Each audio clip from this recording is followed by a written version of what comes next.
എല്ലാവർക്കും news first മലയാളത്തിന്റെ പുതിയ വീഡിയോയിലേക്ക് സ്വാഗതം. ക്രിക്കറ്റ് ലോകത്തെ ഏറ്റവും പുതിയ വാർത്തകൾ ആദ്യമേ അറിയാൻ ഈ ചാനൽ മറക്കാതെ സബ്സ്ക്രൈബ് ചെയ്യുക. ഓവലിലെ 5ാം ടെസ്റ്റിന്റെ 3ാം ദിനം ഇന്ത്യൻ ബാറ്റ്സ്മാൻമാരുടെ തകർപ്പൻ പ്രകടനമാണ് നമുക്ക് കാണാൻ സാധിച്ചത്. മത്സരത്തിൽ ഇംഗ്ലണ്ടിന് മുന്നിൽ 374 റൺസിന്റെ വലിയ വിജയലക്ഷ്യം വെക്കാൻ ഇന്ത്യയ്ക്ക് എളുപ്പത്തിൽ തന്നെ സാധിക്കുകയായിരുന്നു.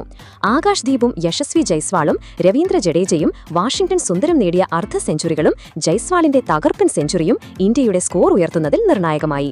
2ാം ദിനം കളി നിർത്തുമ്പോൾ ഇന്ത്യയുടെ 2ാം ഇന്നിംഗ്സ് 2 വിക്കറ്റിന് 75 റൺസ് എന്ന നിലയിലായിരുന്നു.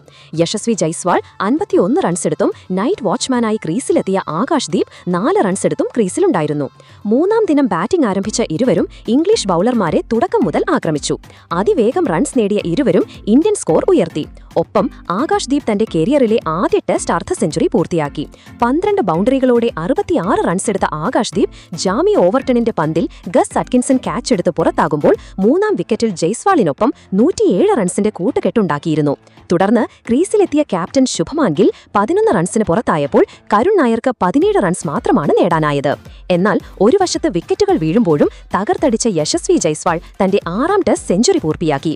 14 ബൗണ്ടറികളും 2 സിക്സറുകളും ഉൾപ്പെടെ 118 റൺസ് നേടിയാണ് ജയ്സ്വാൾ പുറത്തായത്. ജയ്സ്വാളിന്റെ ഇന്നിംഗ്സ് ഇന്ത്യയ്ക്ക് കരുത്തേകി. തുടർന്ന് ക്രീസിലെത്തിയ രവീന്ദ്ര ജഡേജയും വാഷിംഗ്ടൺ സുന്ദരം ചേർന്ന് ഇന്ത്യൻ ഇന്നിംഗ്സിന് മികച്ച ഫിനിഷിംഗ് നൽകി. ഇരുവരും അർദ്ധ സെഞ്ചുറികൾ നേടി. ജഡേജ 53 റൺസും സുന്ദർ 53 റൺസും നേടി. ഇന്ത്യയുടെ 2ാം ഇന്നിംഗ്സ് 396 റൺസിന് അവസാനിച്ചു. ഇതോടെ ഇംഗ്ലണ്ടിന് 374 റൺസിന്റെ വിജയലക്ഷ്യമാണ് മുന്നിൽ.